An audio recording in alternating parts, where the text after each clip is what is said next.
Selamat malam, Assalamualaikum warahmatullahi wabarakatuh. Kami dari kelompok Fokus pada Pelanggan yang terdiri dari Teh Santi Afriyati Damani, yang kedua saya sendiri Umi Nurjanah, yang ketiga Ilham Ismo, akan mempresentasikan hasil diskusi kami dengan berjudul Fokus pada Pelanggan. Yang pertama, langsung saja ya, kita mulai. Pengertian pelanggan. Pelanggan suatu perusahaan adalah orang yang membeli dan menggunakan produknya. Pelanggan adalah semua orang yang menuntut kita atau perusahaan untuk memenuhi suatu standar kualitas tertentu. Dan karena itu akan memberikan pengaruh pada performa kita atau perusahaan. Di sini juga ada macam-macam pelanggan ya. Pada dasarnya dikenal ada 3 macam pelanggan dalam sistem kualitas modernnya, yaitu 1. Pelanggan internal adalah orang atau divisi yang berada dalam perusahaan dan memiliki pengaruh pada performa kerja atau perusahaan. Contohnya, bagian-bagian pembelian, produksi, penjualan, ada pembayaran gaji, rekrutmen, dan karyawan. Seperti bagian pembayaran gaji, harus memandang karyawan yang akan dibayar gajinya sebagai pelanggan yang harus dipuaskan, seperti menerima pembayaran gaji tepat waktu dan tepat jumlah. Tanpa kesalahan administrasi dan lain-lain mutlak diperhatikan oleh bagian pembayaran gaji yang dalam hal ini bertindak sebagai pemasok internal. Kemudian, pelanggan antara adalah mereka yang bertindak atau berperan sebagai perantara, bukan sebagai pemakai akhir produk ya. Sebagai contoh, suatu hotel menerima pesanan tempat dari agen perjalanan. Dalam hal ini, hotel bertindak sebagai pemasok. Nah, agen perjalanan merupakan pelanggan antara dan tamu pengguna kamar hotel adalah pelanggan akhir atau pelanggan nyata. Kemudian, ada pelanggan eksternal. Adalah pembeli atau pemakai akhir produk, sering disebut sebagai pelanggan nyata. Pelanggan eksternal merupakan orang yang membayar untuk menggunakan produk yang dihasilkan. Kemudian, prinsip dasar kepuasan pelanggan eksternal. Faktor yang mempengaruhi persepsi dan harapan pelanggan yaitu 1. Kebutuhan dan keinginan, yaitu berkaitan dengan hal-hal yang dirasakan oleh pelanggan. Yang kedua, pengalaman masa lalu ketika mengkonsumsi produk dan layanan. Nah, yang ketiga, pengalaman teman-teman, cerita teman pelanggan tentang kualitas produk dan layanan. Yang keempat, komunikasi melalui iklan dan pemasaran atau persepsi yang timbul dari image iklan. Yang berikutnya akan disampaikan oleh teman saya, Teh Santi Afriyati Damani. Saya persilakan.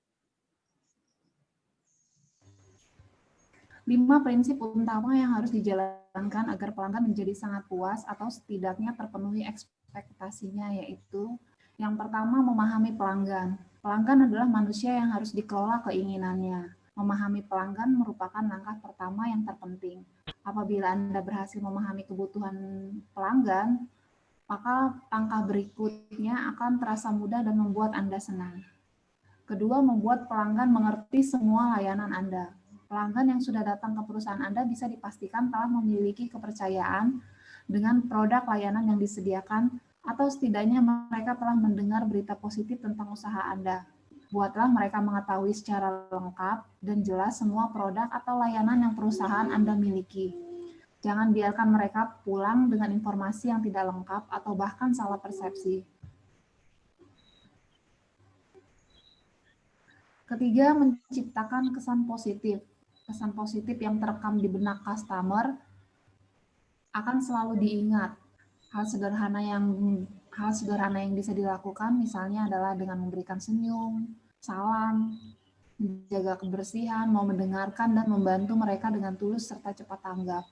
Yang keempat, senantiasa menggunakan kata-kata positif. Kata-kata yang positif akan ditangkap oleh customer sebagai kesan yang positif juga.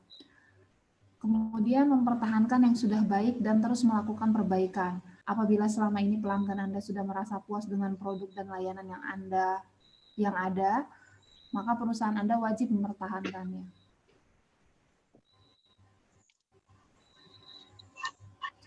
Strategi untuk meningkatkan kepuasan pelanggan. Yang pertama, berikan produk yang berkualitas, serta bebas dari kerusakan ataupun kecacatan saat sampai di tangan pelanggan. Kemudian, berikan kualitas pelayanan yang ramah, ketepatan waktu penyampaian, serta menggunakan sistem yang mudah dipahami para pelanggan. Memperhatikan harga produk maupun biaya pelayanan yang sesuai dengan kondisi pasar saat ini, serta disesuaikan dengan nilai produk atau jasa yang ditawarkan. Berikan jaminan keamanan dari produk maupun pelayanan yang diberikan, sehingga para pelanggan percaya dengan produk ataupun jasa yang ditawarkan dan akan terus menjadi pelanggan setia perusahaan kita. Misalnya dengan mencantumkan izin dari Badan POM bagi produk makanan dan obat.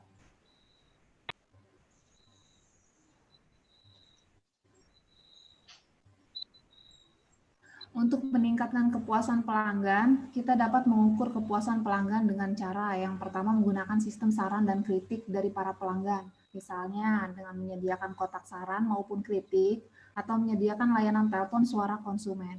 Yang kedua dengan mengadakan survei kepuasan pelanggan.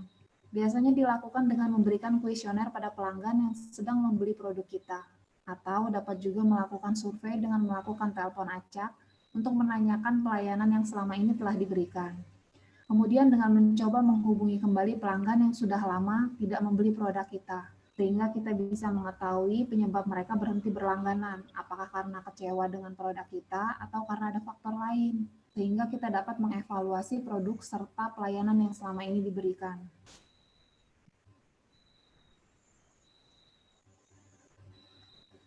Pembentukan fokus pada pelanggan.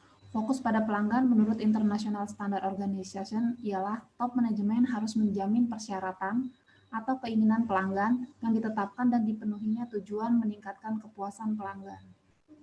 Oke, materi berikutnya akan disampaikan oleh teman saya, Ilham Ismo, dipersilakan.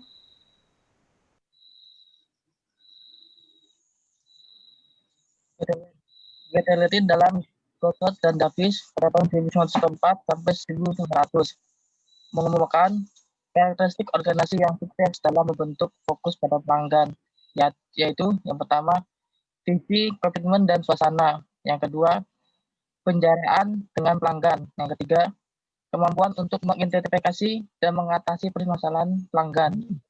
Yang keempat, memanfaatkan informasi dari pelanggan. Yang kelima, mendekati para pelanggan. Yang keenam, kemampuan, kesanggupan, dan memperdayai pegawai. Yang ketujuh, penyempurnaan produk dan proses secara terus-menerus. Kesimpulannya, kunci untuk membentuk fokus pada pelanggan adalah menempatkan para karyawan untuk berhubungan dengan pelanggan dan memperdayakan mereka untuk mengambil tindakan yang diperlukan dalam rangka memuaskan para pelanggan.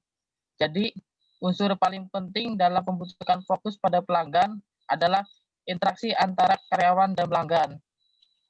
Semakin perusahaan mengetahui dengan baik para pelanggannya, maka perusahaan berkesempatan untuk dapat memenuhi kebutuhan, keinginan, dan harapan pelanggan secara lebih baik pula. Di sisi lain, masing-masing pelanggan mengharapkan pelayanan yang tidak bersifat rata-rata, melainkan lebih spesifik dan personal, yang ditentukan akan sangat bernilai bagi bisnis dan perusahaan. Terima kasih. Baik, presentasi dari kami. Apabila ada salah kata, mohon maaf dan terima kasih.